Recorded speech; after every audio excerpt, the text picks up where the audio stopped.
Isn't that interesting that God made us so kind of like, craving and desiring this kind of stuff? Because I don't know how to say. I mean, you wrote a book called Wild Love. Mm-hmm. You wrote a song called Wild Love. You have a movement called Wild Love. Yeah.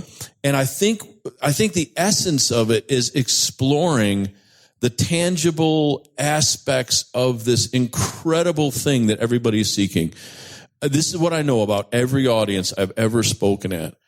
Everybody wants to feel significant. Yep. Everybody wants to feel loved by somebody. They really do. Yeah, it's true. We don't want to live insignificant lives. So, tangible aspects of that love could be me purposely trying to understand what matters to you before I'm kind of making my own needs, Totally. Yeah. And honestly, as a human being, once you get to a place where you're making an effort to do that with very close relationships, because here's the thing, you can't do that with everybody, right? You can't try to understand everybody, but just people, no, you're right, that you love, your wife, your kids, your good friends, and once you start really doing that, you stop being so, there's no other way to put it. All selfish ambition is usually kind of gone, or is starting to at least being chipped away at, because you're not looking at yourself all the time. You're actually saying, okay, what am I doing? Is it affecting these people in a good way? Am I communicating what they need at this time, all the while taking care of myself? You know what I mean? It's like, it's a really good way to grow.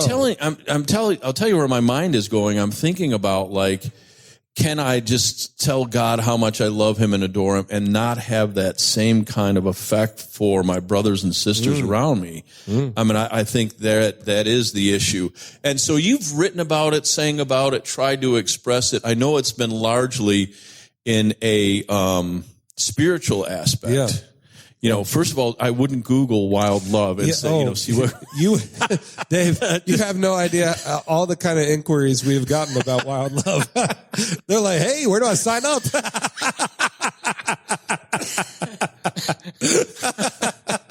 So now that you're the subject matter expert in Wild Love, really, because you own that space, are there things that you've learned in kind of transacting between, other brothers and sisters and God and how that looks and trying to be congruent? I mean, are there things that have come out or?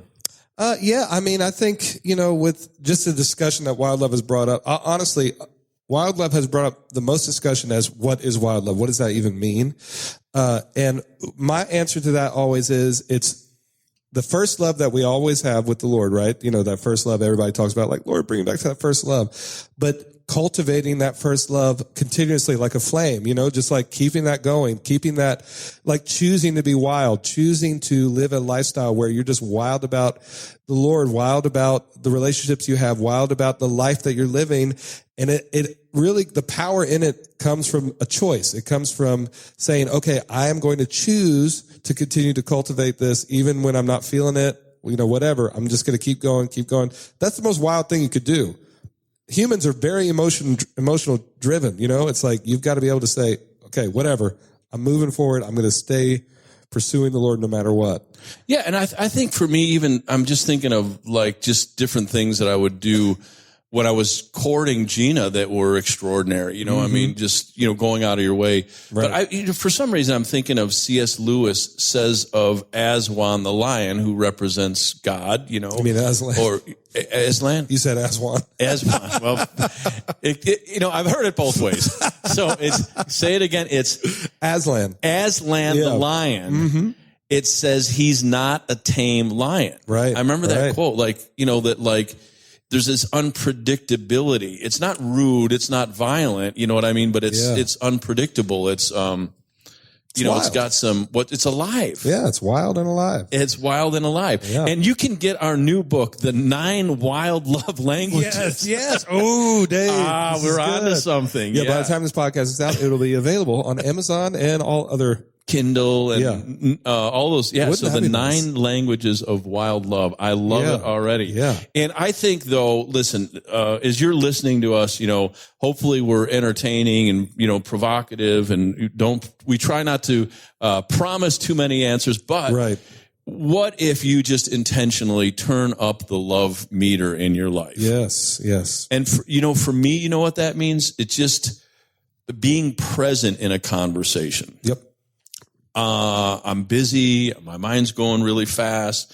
I'm trying to think of other things. And if people can get that feeling. I mean, so you ever talk to someone that's trying to like look at their cell phone? I mean, that they're not valuing this time in front of you. I mean, God forbid they're not trying to check the test from a hospital or something. But most of the time it's just they're distracted. And I felt like one of the things I can do is be more present and not distracted with people. Yeah. Really just have a sense of, hey, for this moment that we're conversing, I'm here, I'm listening. Right. And I'm not just trying to puke out all of my thoughts. I really want to hear, I want to have this cadence that kind of goes back and forth. Yeah. And, maybe as listeners, maybe you can turn that up. Maybe it's your wife, your husband, your kids, the people around you. But I know that I start to melt when people give me that feeling. Yeah. I'll tell you this. My son the other day made me feel real convicted, and I'll tell you why. He's 3 years old. He'll be 3 years old in about a week and a half. I was on my phone, and at some point he grabbed the phone. He said, "Daddy, pay attention to me." And I was like, "Oh no, precious! You might as well have thrown me off a cliff." I just felt I was like, "Oh my God." And so but you're right. Being present with people, even to that young, is very important. And sometimes it does take putting the phone down, making eye contact, and being intentional, and, because it's such a way of paying respect to people, right. And, being on time for meetings. I mean, we talk about a lot of this stuff in our leadership training here, but turn up the love dial. Yes. Come on. In life, what the world needs now, love, right? Can I sing that without getting please. copyright? Yeah, I think you can. Yeah, you can only do a small clip and Yeah. then we won't have to pay royalties. That's right. It's the only thing. What's the other part? Something, it's all good in there. Little love. Oh, that was beautiful. Man, I felt like a little shiver there, Sam-wise. It was like, he was looking at Sam too, but anyway, it's all because I don't feel the love over here.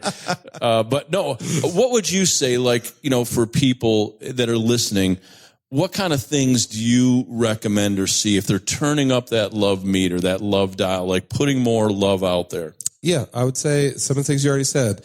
Listen, I think that's a big thing. Be aware, be self-aware, be aware of others. Talk, communicate, spend time. Really take those 5 love languages and assess it to all those that are around you. What can you do more? That the 5 or the 9? Start with the 5. Start with the 5 of the 9 love languages and start, assessing how you could do that more and how you could do that in a good, respectful way that the people need around you. And it really goes a long way. Long way. I got to tell you the story that I'm going. So, one of my first trips to Africa, I had convenience stores I work with. Everybody knows what convenience stores, you right. drive in. And I was thinking about what to take for gifts to some of the people that I'd been corresponding with that I knew I would meet. And I thought about, what do you take from the States, And there was this vendor and he had watches. Mm-hmm. And I thought, well, there's a couple of pastoral couples, maybe there's like 10 people. So I bought 10 watches. They weren't, all that expensive, but they were kind of cool. I bought 10 watches and I took it with me. And I gave one to the couple that runs our daycare center in Kabarislam. This is 20 years ago. Wow. And this was, it was so poor and so small. It was dirt floor. The kids would write on the kids' back in front of them on little scraps of paper. We had to take pencils and break them up. We didn't have enough money for pencils. Wow. And I was there and I was encouraging them. I was trying to help them get a bigger building. Now I think we've got 600 or 700 kids. The building has really grown. Wow. But back then I remember giving her, I forgot about it actually. I gave her a watch. And I remember praying for her, because that's the gifts that I had. I remember praying for her. And when I left, they came to a point, they were so discouraged. And she looked at that watch, and it was a point in time that kept him going. Her and her husband, I just met them. So this is 20, 25 years later. I was talking with them, and they said, we took it as a prophetic sign to watch what God was going to do in our lives. That's awesome. And instead of bailing on those kids, they stuck with it. And now it's a huge going concern.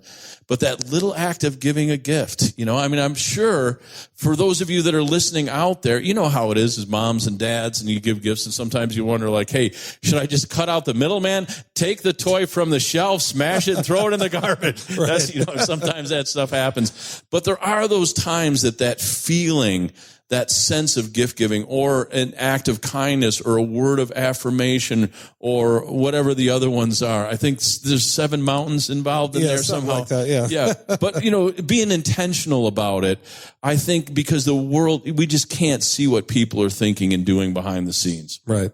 Yeah, that's all really good stuff. I mean. And listen, as we wind down this segment, go and turn your love meter up. You've got our permission. Now, that's right. You do it in a respectful way. Of Keep course. your certain space, but turn it up. Let your wife go, oh my God, I forgot how romantic this husband is, or your husband, wife, or your kids go, wow, thank you for spending so much time, or the people around you. Turn it up. Let's make this an extraordinary time. Buy coffee for someone behind you in the Starbucks line or something. Turn that love meter up. And if anybody asks you, say, man, the love of God is in my heart. That's why I'm doing this stuff. Dave, give us a final closing word and take us out. Okay. All right. Yeah. So, Lord, thank you so much for the ability to know each other, know ourselves, communicate effectively, love effectively. And I pray that people would just be able to give all the love they can, and in the best way, which is through you and with you. And so we thank you for that. In Jesus' name. Amen. All right. We'll talk to you next time. See you later. Thank you, guys. David and Dave are David Vallier and Dave Yarns of Morningstar Ministries.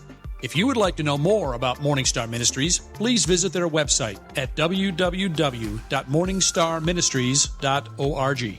Join us next time when we continue with the next edition of Drive Time with David and Dave.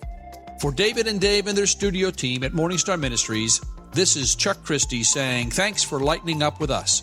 Psalm 2 verse 4 starts out, "For he who sits in the heavens laughs." Tune in again next time and laugh with us.